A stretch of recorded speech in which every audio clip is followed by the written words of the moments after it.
Today, there were multiple explosions that were reported at a Jehovah Convention Center in Ernakulam. Now, this comes 2 days after a Hamas top leader was allowed to address a gathering in Kerala. This timing is what has become the center of a political controversy. Multiple blasts were reported at the prayer gathering, which had over 2,000 people in attendance. The blast took place in the middle of the convention center. Fortunately, the death casualties have been limited to 1, injuring 50 others, of which 6 are said to be extremely critical. The political war and slugfest that has broken out is over. Who is to blame for this? BJP is pointing fingers at the state chief minister and his appeasement politics. But what was the chief minister doing when this happened? Listen in. What we are witnessing today is the brutal massacre of the Palestinian people by the Zionist Israeli regime. The reality is that innocent people are being killed. Women and children are being murdered. If we do not condemn this massacre, we are being complacent in this ethnic cleansing.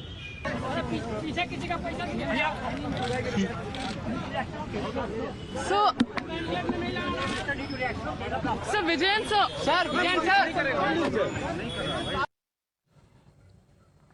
Pinarayi Vijayan was in the national capital to attend a pro-Palestine and anti-Gaza rally that had been organized by the left. It was also attended by Sitaram Yechuri. They all came onto the stage in long speeches. They condemned Israel's attack on Gaza. They called it genocide being inflicted on Gaza.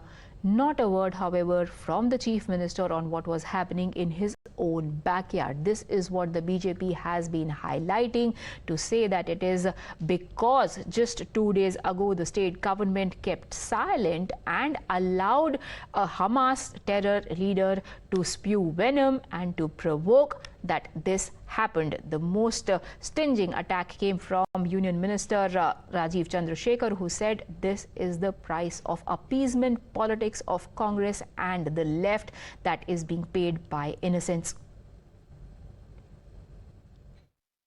But I hold the government of Kerala squarely responsible for this, because just yesterday they permitted the terror organization Hamas, the head of Hamas yesterday was allowed to speak and speak hatefully about jihad, about waging hatred and war against non-believers, etc., etc. And the government of Kerala permitted that program to happen. And 24 hours later, we are seeing the consequences. Chief Minister, who's also the Home Minister of Kerala, is sitting in Delhi and doing his politics. It is the innocents from all communities that will bear the cost of this type of appeasement politics. The last few years, sadly for Kerala, has seen the growing rise of a lot of fundamentalist organizations and a rise of a lot of organizations that have very extremist, radical Islamist thoughts. Yesterday in Kerala, a terror leader who ironically and shockingly 2 weeks back was addressing a crowd in Pakistan where he called for a global jihad, and yesterday in Kerala he was addressing a massive crowd in Kerala virtually. All this is shocking. Once again the NIA will have to step in because there is no other alternative, because the state government is hand in glove with these terror organizations. The left, however, refuses to accept any of that blame. They are saying that it is just an attempt by the BJP to deflect attention from their own conduct, since the government at the center has sided with the West after they chose to abstain on a resolution in the United Nations over calling for a ceasefire in Israel and Gaza. They also say that it is the BJP that is trying to politicize and communalize an issue. Such an online address is being done. It is absolutely within the jurisdiction of the central government, because communication is with the central government, not with the state government. Had it been a physical presence, then if it is someone who is not, who cannot be permitted to address, we have freedom of expression. If some non-terrorists who is listed as a terrorist, who is being hunted by the law enforcement forces, then he or she cannot make a public appearance for a meeting. To the best of my knowledge, nothing of that sort had happened. The BJP can see nothing except communal hatred. Let the BJP answer. Do they support the blockage of even diesel to run incubators in Gaza to divert attention from their subordination to the interests of Western powers and their flouting of the traditions of India? They want to bring all these issues in. Shame on them. So who is trying to politicize a matter? We'll have an entire guest panel to decode that for us. But first up, my colleague Jayalakshmi is at the site of the blast. Jayalakshmi, now the accused who has apparently confessed that he was the one who had planted the IED at the spot, Dominic, has been taken to the site of explosion. Run us through the latest.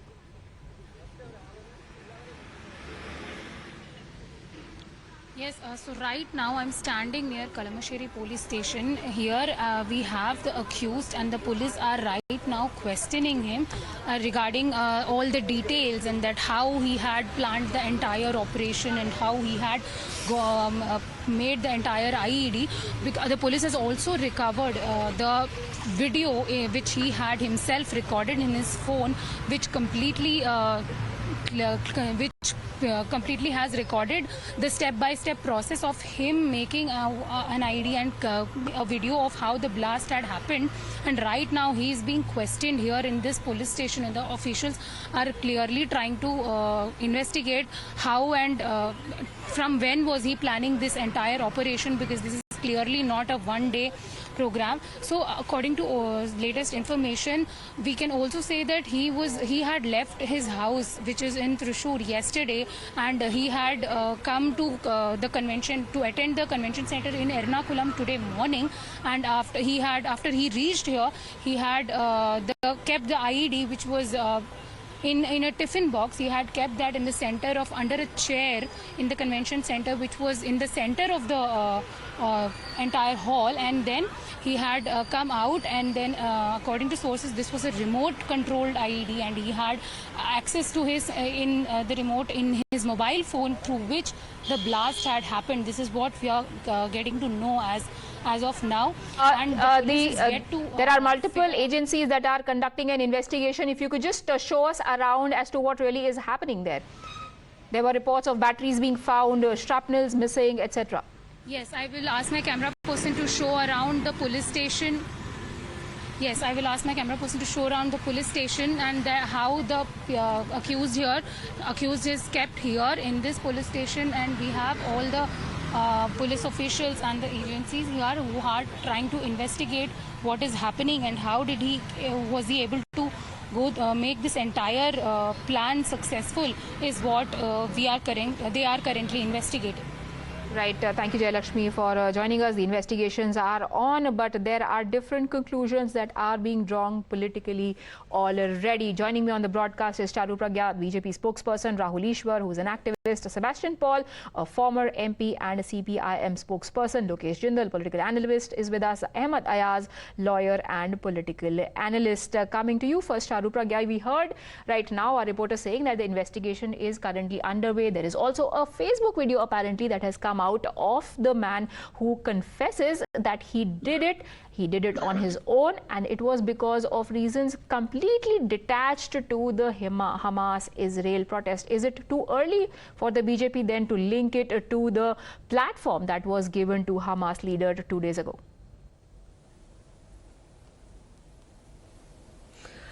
We cannot detach that, Priya, and I'll tell you why.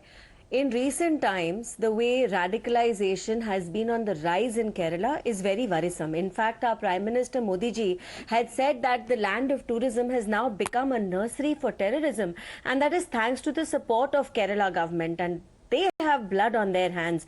Repeatedly, we have seen incidents in Kerala which are in support of terror, or they turn a blind eye towards it, and both of it is very, very dangerous for our country. There is a ISIS cell which lives on in Kerala, whether the government there wants to admit to it or not, but in 2020, a UN report on terrorism said very clearly that there is a significant number of ISIS sympathizers and supporters living in Kerala. There's been continuous blasts. Now, whether you talk of 2019, where 10 people were arrested by NIA for allegedly planning to carry out attacks on senior people of society. In 2022, we saw another blast where 2 people died. I think this has been in continuity, and it's only because, and I'm firmly and squarely putting the blame on Kerala government, because they can give irresponsible statements, but it's because of terror sympathizers like them that terrorists are allowed to flourish. Tell me, where did this person get IED in the first place? In a place like Ernakulam, if they are allowed to smuggle in IED, whatever were the reasons, we have to look at all these questions and they need to be answered. Another very important point here is that if something were to happen in any other part of the country, all these India Alliance leaders, all these anti-BJP brigade would have come together and at least tweeted up a storm if done nothing else. Tell me how many people from this alliance has even managed to write a tweet to condemn these blasts in Kerala? Please tell me. There were 4 blasts. There were 2,000 people present. So much could have gone wrong. At the same time, still 50 people are grievously injured. It's a critical place, and we have to look at all the people who till now could not even manage a tweet saying they condemn it. Where is Rahul Gandhi right now? Where are all the other India Alliance leaders? The CM is trying to wash his hands off it and saying investigation will happen. Well, let that happen later. What is your statement and what is your view on terrorism? And will it always continue to support the terrorists? And also, when you say that the Hamas terrorism is not linked to what happened in Kerala, tell me, why did a Hamas leader only pick Kerala for his digital rally? Why no other state? There is a reason. In Kerala, he knew he would have an audience thanks to the government in Kerala. Okay. So is it the selective silence that is emboldening these forces that work against the national interest? Ma'am, you said one point about Rahul Gandhi being silent. He's actually tweeted just a few minutes ago, and I would like to quote for our viewers. He says, a bomb blast during a prayer meeting is deeply distressing and condemnable. Well, okay, I'm glad he's tweeted now. Yes, and he does say that there is no place for hatred and violence in a civilized society. The government must conduct a thorough probe, but that is what the left government has also said, that we do not look for a religious angle in what has signs of a terror attack. Sebastian Paul, then what explains the question raised by BJP leader there, saying why did Hamas leader choose Kerala as a place where he thought he could voice his concerns? We are not approving the virtual speech made by the Hamas leader at a Kerala rally. But that incident has nothing to do with what happened in Kochi this morning. The man, the suspected accused in the person who surrendered himself, he's a Christian, not exactly a Christian. He's a Jehovah Witness, belonging to the Jehovah Witness group. So that both incidents have nothing in common. So it is unfortunate that everything happened in Kerala or any other place connected with the Islamic terrorism or extremism in general. This unfortunate incident that happened in the round this morning, it has nothing to do with terrorist activities. Okay. It is the handiwork as far as we could gather from information received till now. Yes. Mentally deranged Christian has attacked a Christian Rahul, or Jehovah's congregation. Rahul Ishwar, has BJP jumped the gun? And are they trying to communalize an incident that is still under investigation?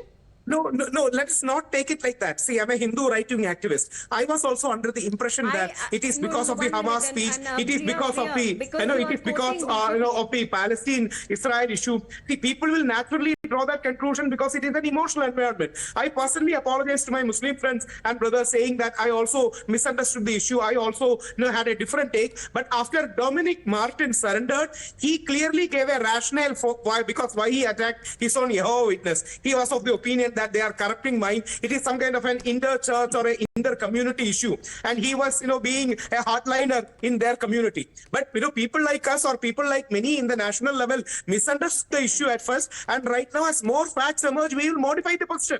It is natural for people to react in a social media environment where this thing happens. And I would like to add, this is terrorism too, but this is terrorism of a different hue. This is some kind of a community terrorism where he wants to push his agenda with bombs. So we should be equally, voiceful in calling out both. And just one more line. And please remember, don't associate Hamas. Palestine is different, Hamas is different. We should never encourage anything like Hamas, and we shouldn't misunderstand Palestine for Hamas. That's one point we shouldn't forget. Ahmad Ayaz, as we speak, Hanan Molla says a major part of the violence that occurs in Kerala is done by RSS people. So when you accuse the other side of drawing conclusions, isn't this also too early? No, there must be definitely certain reasons for them to say so, and some evidence. As it looks, today we say that yesterday there had been some speech by the Hamas, and today this has happened. Does not look to be that. Why? Because Hamas was supposed to virtually speak the people. They have done that. There is no grievance.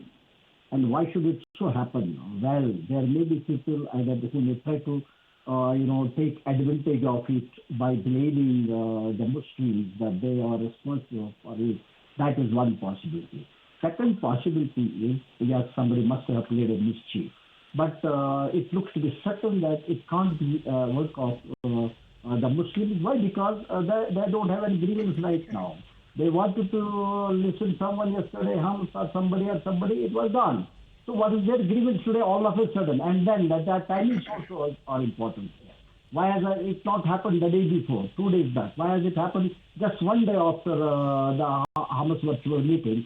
And then it looks possibly, I'm not certain about it, but there are possibilities that just to try to target Muslims. Yes, possibilities that the NIA, the NSG, the state police, everybody will be exploring and reaching to the bottom of. But Lokesh Jindal, first of all, thank you for being so patient. Is it too much to expect the Congress's ally left in the state, the Chief Minister, to say at least a few words about the incident and not just run away from the microphones? You see, a little knowledge is a dangerous thing. It's always wise to be silent when you don't have adequate information and when you don't have proper facts with respect to an event or a development, rather than giving conjectures, generalizations, and politicizations. That's a wise thing to do. Right now, we have the NIA conducting the investigation, coming out with fact findings and the conclusions. Based on that, it will be a responsible statement would be uttered by the government of Kerala, would be given by the government of Kerala, and subsequently we can see what is the due procedure to be followed. Generalizing this event is only like acting hand in glove with the so-called with the person who has conducted it. It could be possible that the event is conducted to bring about unrest in the country, some form of communalization in the country, some form of a destabilization of polity. So it's better so as to have all relevant facts, information on the table, and only then come out with any generalization. Right, and those facts are being dug as we speak by the investigation agencies that are at the spot. Thank you, gentlemen and ma'am, for joining me on the debate. We take a very quick break.